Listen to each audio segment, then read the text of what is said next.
श्री स्वामी समर्थ. स्वागत आहे तुमचं माझ्या यूट्यूब चॅनलमध्ये. तर आज मी तुम्हाला एक प्रभावी सेवा सांगणार आहे. आपल्या स्वामिनीचा कृपा प्राप्त करण्यासाठी. आपल्या कुलस्वामिनी जर आपल्याला माहीत असेल तर ठीक आहे, नाही माहीत असेल तर मग तुम्ही अशी सुपारी घेऊन ती स्वच्छ धुवायची आहे. मी दाखवते. त्याचं हळदी, कुमकुम आणि अक्षत अर्पण करायचे, फुलं अर्पण करायचे, नैवेद्य अर्पण करायचे, फळ ठेवायचे आणि कमळगट्ट्याची माळ आहे.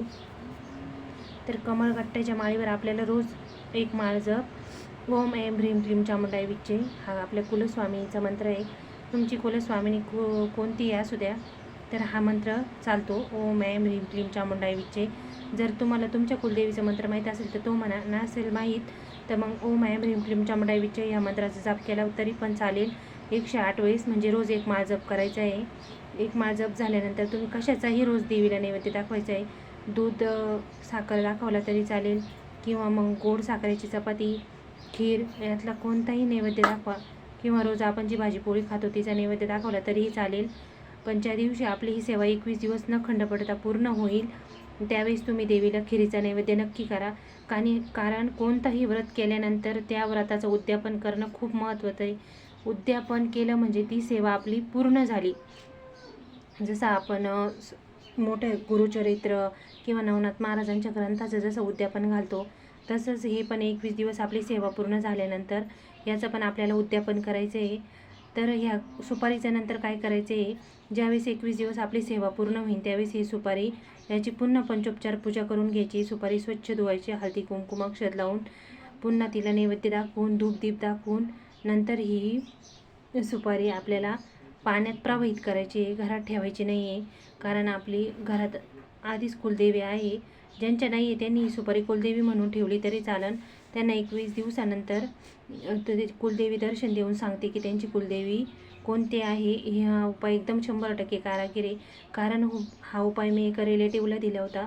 तर त्यांना 21 दिवसानंतर देवीने संकेत दिला की मी तुमची कुलदेवी कोण आहे ते स्वप्नदृष्टांत झाला. त्यानंतर ते स्थळावर तिथं जाऊन आले तर त्यांना खूप छान रिझल्ट भेटला. त्यांचे कामं 100% व्हायला लागले. तुम्ही हा उपाय नक्की करून पहा. जर तुम्हाला तुमची कुलस्वामिनी कोण आहे माहीत नसेल तर हे असं सेवा केली तर नक्की कळतं. आणि जर तुमचं काम अडकलेलं असेल, आपलं काम कधी कधी 99% होतं आणि 1% अपूर्ण राहतं, खूप अडथळे त्या कामात पूर्ण होताना, तर तेव्हासुद्धा तुम्ही ही सेवा केली तर याचं 100% रिझल्ट आहे. अजून यात तुम्हाला जर फायदा हवा असेल, म्हणजे झटपट रिझल्ट हवा असेल तर ही सेवा पूर्ण झाल्यानंतर आपल्या कुलस्वामिनीला नक्की जाऊन या. तिथे तिला साडी, चोळी, खण सगळी पूजा करून नैवेद्य दाखवून पुरणाच्या पोळीचा तुम्ही तिथं ते यथासांग पूजा करून या. ह्या उपायानं 100% रिझल्ट आहे. या उपायाचा खूप रिझल्ट आहे. कारण आपल्या कुलदेवी आणि देवताचा जर आपल्यावर आशीर्वाद असला तर आपले कामं 100% होतात. आणि कुलदेवीचं आणि कुलदेवतेचं आपल्या घरावर एक संरक्षण कवच असतं. जर तुमच्या कुलदेवीचं आणि देवाचं तुमच्यावर संरक्षण असलं तर आपल्या घरातल्या अडचणी खूप कमी होतात.